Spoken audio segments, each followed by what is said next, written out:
Salut la compagnie, très heureux de te retrouver pour une nouvelle vidéo, pour une nouvelle paracha. Aujourd'hui, tu as compris quand tu as vu la vidéo de la semaine dernière. Cette vidéo elle était importante et il n'y en a pas beaucoup qui l'ont vue. Tiens, à ce sujet, on va tout de suite remettre les choses en ordre. On est quasiment 400 sur la chaîne. Et déjà, merci à tous ceux qui me suivent. Pour autant, c'est 10% la semaine dernière qui a suivi. Alors qu'est-ce qui s'est passé? Contrairement à d'habitude, je n'ai pas envoyé à tout mon répertoire et on voit la différence. Donc n'oubliez pas d'enclencher la cloche, la petite cloche qui est sur YouTube, pour que vous soyez avertis lorsqu'il y a une nouvelle vidéo. On y va. La semaine dernière, j'ai expliqué pourquoi c'était important qu'il y ait une forme de tournant. C'est-à-dire que finalement, il y a une prise de conscience à mon niveau d'avoir deux manières de vivre, soit une manière extrêmement terre-à-terre, cartésienne, matérialiste, soit une manière inversée.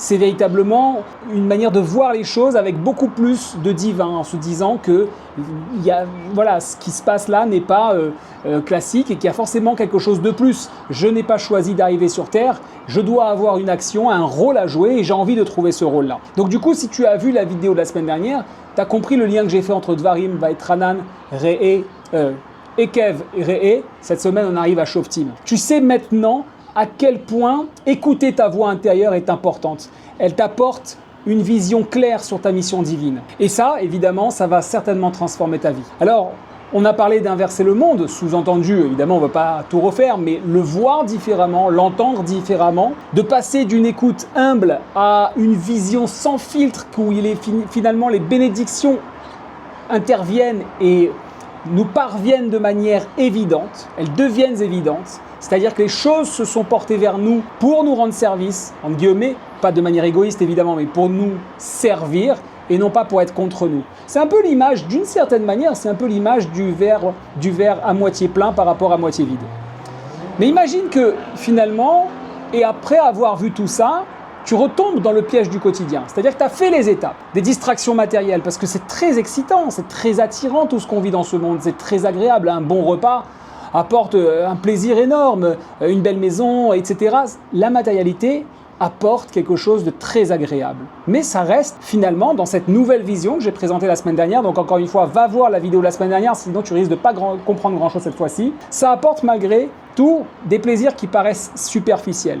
Prenons un exemple très simple, la relation avec autrui, les repas de famille, les moments avec l'ami, des amis qui sont autour de toi, ces moments qui sont forts en chaleur, en échange, en qualité d'échange, ça ne vaudra jamais la plus belle des voitures dans laquelle tu fais des tours et des tours et des tours. Si ce n'est pas avec le partage, tu perdras quelque chose de profond.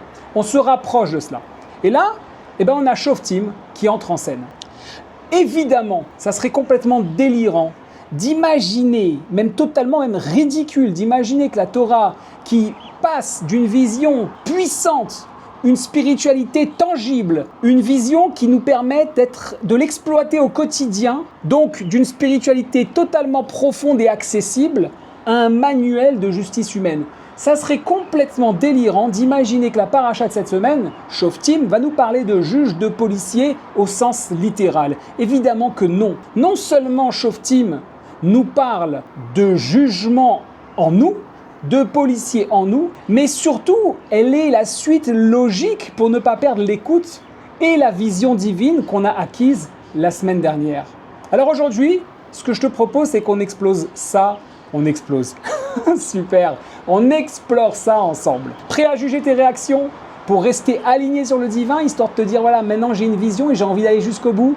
Allons-y. Alors maintenant, d'abord, ce qu'on va faire, c'est de rappeler un petit peu la progression logique qu'on a vu la semaine dernière. On les a reliés, ces parachiotes, ensemble, et on va les voir. C'est finalement, comment dirais-je, comme une échelle spirituelle. On a 5 étapes, 5 parachiotes. On a Dvarim, parler, d'accord? Ça, on l'a dit, ok? On va avoir ensuite Vaetranan. Vaetranan, c'est une notion extrêmement puissante, parce que Vaetranan, c'est la supplication, j'ai envie de dire, mais c'est le fait de désirer ardemment ce dévoilement. Le fait de se dire, attends, clairement, je vis dans ce monde matériel, mais je cherche quelque chose de plus. C'est ce que Moshe explique clairement dans cette paracha de Vaetranan. Et c'est cette volonté puissante de vouloir te connecter au divin et te dire, ok, j'ai compris ce que dit David Ameler, j'ai compris ce que disent les sages d'Israël, maintenant je veux le vivre par moi-même. Il faut qu'il y ait une supplication, ça doit être un cri du cœur, un hurlement, et on doit passer par cette étape. Sinon, la terre promise intérieure, celle qui va révéler ta puissance, elle ne peut pas se dévoiler comme ça. Tu ne vas pas profiter, comme je le dis souvent à mes enfants, tu ne vas pas profiter du plus grand des cadeaux posés sur la table. Si j'ai quelque chose d'extraordinaire que je veux te donner, je ne vais pas le poser comme ça sur la table et te dire tiens, il est là. Je vais te le faire chercher, je vais te le faire transpirer pour pouvoir l'avoir. Ensuite, on a le troisième étape. Donc on a dit parler, on a dit, donc c'est la parashat Dvarim, on a dit supplier, la parashat Vaetranan. Maintenant, on rentre sur la notion de Ekev. C'est l'écoute. L'écoute au niveau talon, c'est-à-dire apprendre à écouter avec humilité. Pourquoi ? Pour arriver à entendre, faire résonner ta voix intérieure. Tishmeun, c'était l'identification profonde de ta mission divine.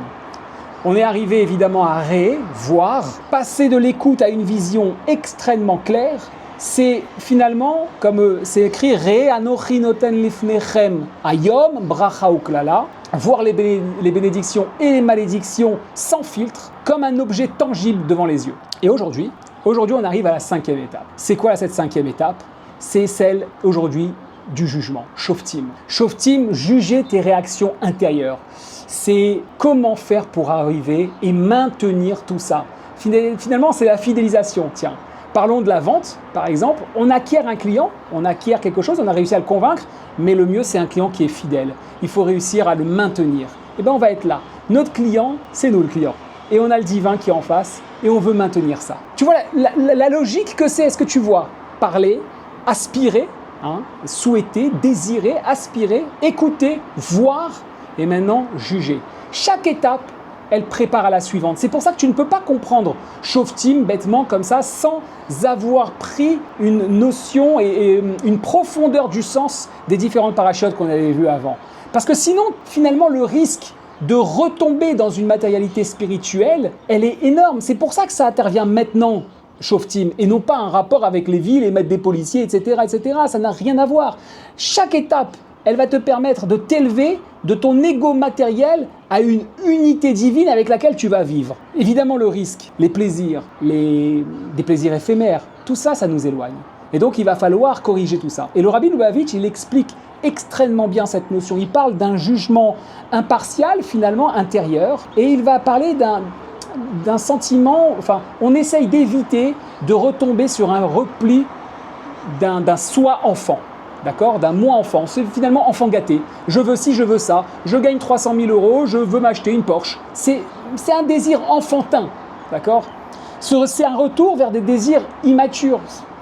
C'est la logique finalement. Parce que, encore une fois, ce que j'invite à faire comme chemin, comme traversée, c'est d'aller vers quelque chose de très profond qui va donner un sens à ta vie unique véritablement. Et qu'évidemment, rester aligné sur cette écoute que tu as entendue, sur cette vision sans jugement. Donc forcément, tu risques de perdre assez rapidement, vu qu'il y a un attrait important de cette matérialité, de tout ce que tu as gagné précédemment. Alors qu'est-ce que ça veut dire juger en soi ? Shoftim dit, je vais le sortir très rapidement, Shoftim veshotrim titen lecha bechol she'arecha asher Hashem Elokecha noten lecha. Tu vas placer des juges et des policiers dans toutes tes portes. Qu'est-ce que ça veut dire ? Est-ce qu'on est en train de parler véritablement la porte de ta maison, la porte de ta ville, etc. Évidemment que ça fait appel à une réflexion sociétale, mais la société, c'est aussi le fait de vivre tous ensemble. Pour pouvoir vivre tous ensemble, il faut déjà réussir à vivre bien ensemble, bien tout seul, je veux dire. En profondeur, si on va dans la profondeur, et selon la chassidoute, les portes sont en fait tout ce qui va donner un accès. Tes yeux, tes oreilles, ta bouche, ton nez, tes mains. Tes mains, c'est aussi des portes. Tu ne peux pas toucher tout et n'importe quoi. Tu dois placer des juges intérieurs. C'est la réflexion de ta sagesse. L'analyse de ta réflexion. Et les policiers, c'est ta volonté ferme. Pourquoi ? Pour protéger ton âme. Tu as acquis un bagage dans Dvarim, dans Vaetranan, dans Ekev et dans Re'eh. Tu as acquis un bagage important pour ton âme. Il faut la protéger. Pourquoi ? Encore une fois, comme je l'ai dit, pour ne pas retomber dans cette matérialité spirituelle. Ce sont des réactions impulsives qui nous font complètement oublier le divin. Pense par exemple à l'exemple de Pinchas. Pense à Pinchas. Tu te rappelles cet homme très proche de Moshe, dans une des parachiotes liées, où Pinchas il voit une menace contre des valeurs divines. Et il agit avec rapidité, une analyse rapide. Il n'est pas passé 50 ans. Il n'a pas demandé « il faut que je fasse une équation à plusieurs inconnus ». Non. il a eu un jugement intérieur rapide et pur. Pourquoi ? Pour contrer l'opposition au divin. C'est là où il gagne et c'est là où finalement, juste après, Dieu dira de lui qu'il lui a permis d'être consolé et de calmer sa colère. Le rabbi, il applique ça à notre vie quotidienne. Tu le trouveras ça dans les valeurs de Chassidut et de Kabbalah. Imagine que tu vois une opportunité divine, d'accord, comme aider quelqu'un. C'est une opportunité qui va t'apporter une richesse beaucoup plus forte. Mais que ton ego, il te pousse vers un plaisir matériel. Ça peut être, je sais pas, un rendez-vous avec une jolie jeune fille. Ça peut être avoir une opportunité qui se présente d'aller chercher de l'argent quelque part. Ou de scroller sur ton téléphone sans fin. Et tu ne le fais pas. Qu'est-ce qui se passe ? Tu dois juger cette réaction.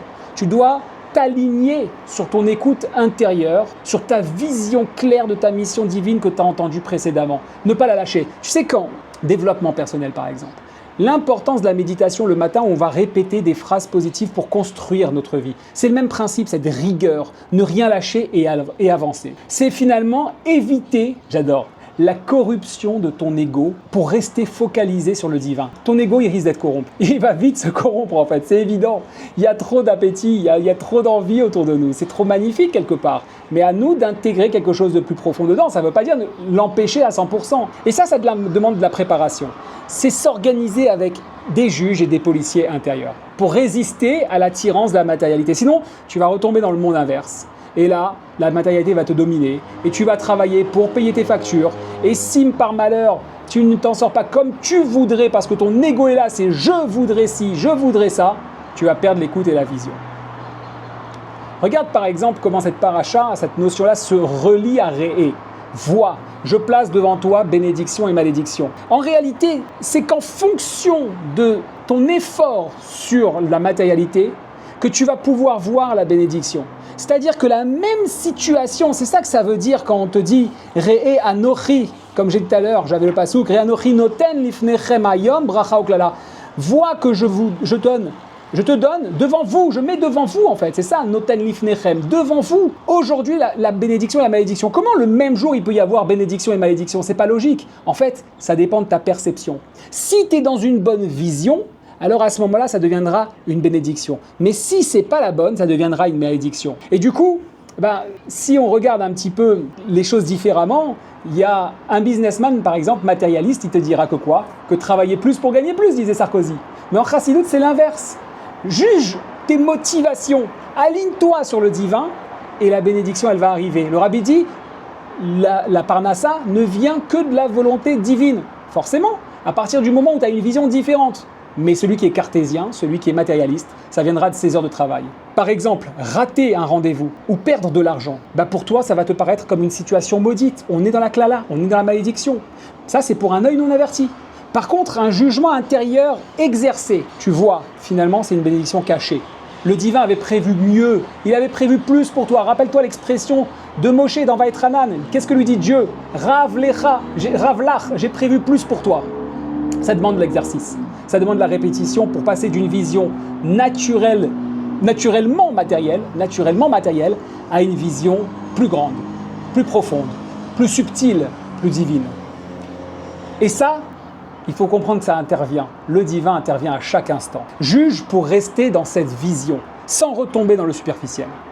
En résumé, Shoftim t'invite à te juger intérieurement, à apprendre à te connaître au mieux, à savoir à quel moment finalement tu peux chuter, facilement ou difficilement, pour protéger ton écoute et ta vision, contre une matérialité qui va te happer, auquel tu vas être au service d'elle. Je vais donner un exemple. J'avais donné la semaine dernière l'exemple de la montre. Si toute ma journée, il faut que j'ai la même montre que mon copain, qu'il faut que j'ai telle montre, telle marque, tu es au service de cette matérialité.